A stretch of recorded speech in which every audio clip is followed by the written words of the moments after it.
Welcome to True Crime Pulse. Today we take you to San Antonio, Texas, where authorities are continuing their search for the remains of Texas realtor Suzanne Simpson as her husband of over 20 years. Brad Simpson remains in custody, charged with her murder. Suzanne, a mother of 4, disappeared on October 6th, following an argument with Brad, and has not been seen or heard from since. Officials suspect foul play, suggesting that Suzanne may not have survived after Brad allegedly physically assaulted her that day. This suspicion was echoed by the couple's daughter, who in a heart-wrenching Instagram post expressed her belief that her father killed her mother in a fit of rage. Although Suzanne's body has not been recovered, police have assembled a detailed timeline of events leading to her presumed death. In August, Suzanne reportedly confided in her banker about physical abuse by Brad, stating he would often take her phone away and tell their children she had lost it. She ominously told the banker to look for her in a lake if she ever went missing. In September, Brad sent a cryptic message to another woman, admitting to taking Suzanne's phone in frustration, but claiming he had no interest in its contents.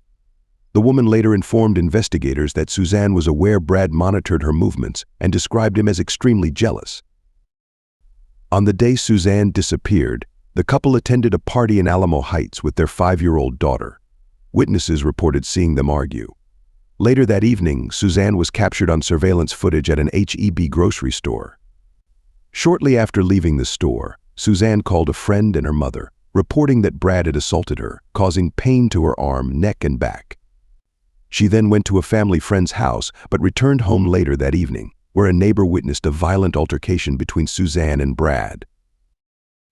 The neighbor described seeing Suzanne struggle to escape Brad's grasp before hearing loud screams from a nearby wooded area. Around the same time, Suzanne's Find My app recorded her location as their home, the last known location on the app. Approximately an hour later, the neighbor saw Brad leave in his pickup truck, only to return an hour later. The next day, the couple's 5-year-old told a school counselor that Brad had physically assaulted Suzanne and turned off her phone during an argument. Meanwhile, surveillance footage captured Brad at a San Antonio H-E-B around midnight with an empty truck bed. By the next morning, surveillance at Suzanne's daughter's school showed the truck bed containing white trash bags and an ice chest. Later, footage from a Whataburger drive-thru revealed additional items in the truck bed, including a trash can, a blue tarp, and a bulky item secured with a firewood rack. Brad's actions raised further suspicion when he was seen purchasing cement, heavy-duty trash bags, Clorox spray, and other items at Home Depot, paying in cash. Witnesses reported that before the purchases, he asked a man for directions to a dump site in Boerne, Texas. Authorities are using this timeline, along with mounting evidence, to piece together the tragic events surrounding Suzanne's disappearance. Brad Simpson reportedly took calculated steps to cover his tracks following the disappearance of his wife, Suzanne. Allegedly, he turned off his cell phone during this time, attempting to limit his digital footprint. Surveillance footage placed his truck near the Kendall County solid waste site, a detail that raised red flags for investigators. Approximately an hour later, at 11:15 a.m., his truck appeared at a gas station. Notably, the white trash bags seen in the truck earlier had disappeared, though other items, including the blue tarp, firewood rack, and trash can, were still present in the vehicle. In a puzzling twist, Brad made a conspicuous wardrobe change. He swapped his black sandals for dark cowboy-style boots, a move that may have been an attempt to obscure evidence such as footprints. Later that day, he was seen picking up his daughter from school. By this point, the truck bed was noticeably empty. Both the blue tarp and firewood rack were missing. At 4:07 p.m., Brad's actions raised further suspicions. Surveillance cameras at a San Antonio car wash captured him meticulously cleaning specific areas of his truck, focusing on the front driver's side and rear left passenger side. These actions came on the same day Suzanne's family and friends began to sense something was wrong. Suzanne's absence became glaringly apparent when she failed to pick up her youngest child from kindergarten, a responsibility she never neglected. This anomaly deeply concerned her loved ones, including her sister, who later told People magazine that it was entirely out of character for Suzanne. Adding to the unease, Brad had not contacted the police to report his wife missing. Instead, a friend of Suzanne's took the initiative to alert authorities. Brad eventually called the police himself, leaving a voicemail. However, when officers returned his call, he claimed he had not seen Suzanne since the previous night. The timeline took another peculiar turn when Brad exchanged cryptic messages with his friend and business partner, James Val Cotter. Brad asked for assistance, texting, "If you're in Bandera, can you haul to meet me at your house? I don't have much time." Cotter's response, "Get over here. I won't tell anyone." "Your my brother" suggested a willingness to help Brad under suspicious circumstances. On October 9th, Brad was arrested, but initially not on charges related to murder. Instead, he faced allegations of assault causing bodily injury, family violence, and unlawful restraint. During a search of the Simpsons' Alamo Park home, Texas Rangers discovered a fresh indentation in a wall near the bottom of the stairway. One of the couple's daughters confirmed that the damage was new and had not been there during her previous visit. The investigation extended to Brad's property in Bandera County, where authorities made a chilling discovery: a ground-level burn site containing a charred laptop and several cell phones. The items, presumed destroyed to erase evidence, heightened suspicions of foul play. Inside Brad's truck, investigators found traces of blood, which were later confirmed to belong to Brad himself, not Suzanne. Despite extensive searches and the mounting evidence, Suzanne's body was not recovered. Adding to the case's complexity, Brad's friend James Val Cotter became implicated when he was arrested on October 21st. Investigators discovered that Cotter had hidden an Alaska .47 firearm in the wall of his home at Brad's request. Cotter was charged with tampering with evidence and illegal possession of a firearm, further linking him to Brad's attempts to obscure the truth. Authorities believe that Brad killed Suzanne on October 6th following a history of domestic violence and escalating tension between the couple. The timeline, built from surveillance footage, witness accounts, and digital evidence, paints a grim picture of Brad's alleged attempts to cover up his actions. With a significant amount of evidence pointing to his guilt, Brad was eventually charged with Suzanne's murder. Despite the thorough investigation, the case remains incomplete without Suzanne's body, leaving her loved ones grappling with unanswered questions and unimaginable grief. Each new piece of evidence continues to deepen the mystery surrounding her disappearance, highlighting the tragic consequences of domestic violence and its devastating impact on families.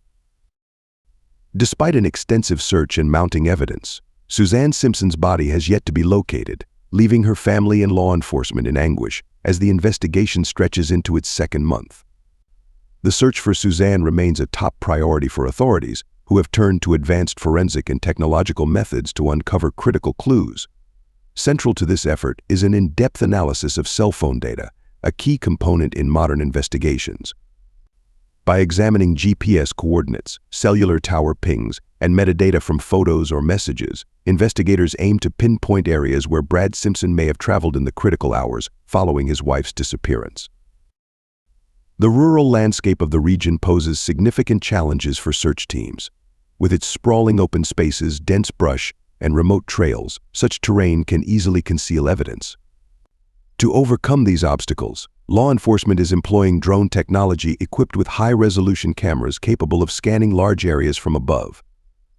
Drones offer the advantage of reaching places inaccessible by foot or vehicle, expediting the search process while minimizing risks to search teams.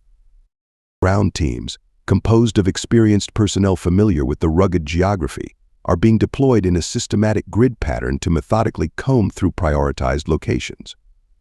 These include areas with potential personal significance to Brad Simpson: hunting grounds, frequented spots, or secluded places where he might feel comfortable. This tactic aligns with behavioral patterns observed in similar cases, where suspects often choose locations tied to their routines or memories. Meanwhile, investigators face the delicate task of handling Suzanne's legal status. While she has not yet been officially declared deceased, the prolonged absence of communication with her loved ones and the mounting evidence against Brad cast an increasingly grim shadow over the case. Authorities must tread carefully in this process, as declaring someone legally dead carries legal and financial implications, including insurance payouts and estate settlements. They must ensure there is irrefutable evidence to avoid premature declarations, which could lead to complications if unforeseen developments occur. Adding to the case's complexity is the involvement of Brad Simpson's longtime friend and business associate, James Val Cotter, who allegedly helped conceal evidence. Text messages exchanged between the two reveal disturbing coordination, with Brad reportedly asking Cotter to hide a weapon in Alaska 47 within the wall of his home. This action, described by experts as felony stupidity, highlights a lack of foresight and understanding of the gravity of the situation. Cotter's role underscores the ripple effects of criminal behavior, where acquaintances and associates can unwittingly find themselves implicated in the aftermath of a crime. Beyond the logistics of the search and investigation, the human impact of this tragedy looms large. Suzanne and Brad's children, who were reportedly present in the home during critical moments, may have witnessed events that will haunt them for a lifetime. Authorities face the delicate task of interviewing the children to gather vital information while being mindful of the psychological toll such questioning may have. Experts emphasize the long-term trauma that such experiences can inflict on young minds, necessitating ongoing professional support to help them navigate the emotional fallout of losing their mother and the possibility of their father's involvement in her death. The implications of domestic violence are starkly evident in this case. Suzanne's chilling premonition shared with her banker that if she ever went missing, her body might be found in a lake highlights the pervasive fear she lived with. Advocates and law enforcement alike urge the public to recognize the signs of domestic abuse and to report suspicions promptly. Early intervention can prevent escalation and potentially save lives. Brad Simpson remains in custody at the Bexar County Jail, held on a $3 million bond, facing multiple charges including assault causing bodily injury, family violence, and unlawful restraint. His next court appearance, scheduled for December 19th, will likely reveal further developments as prosecutors continue to build their case. The weight of circumstantial evidence, including surveillance footage, cell phone data, witness testimony, and the search for Suzanne's remains, underscores the meticulous nature of the investigation. As the community watches this tragedy unfold, the case serves as a grim reminder of the devastating consequences of unchecked domestic violence and the critical role of collective vigilance in protecting vulnerable individuals.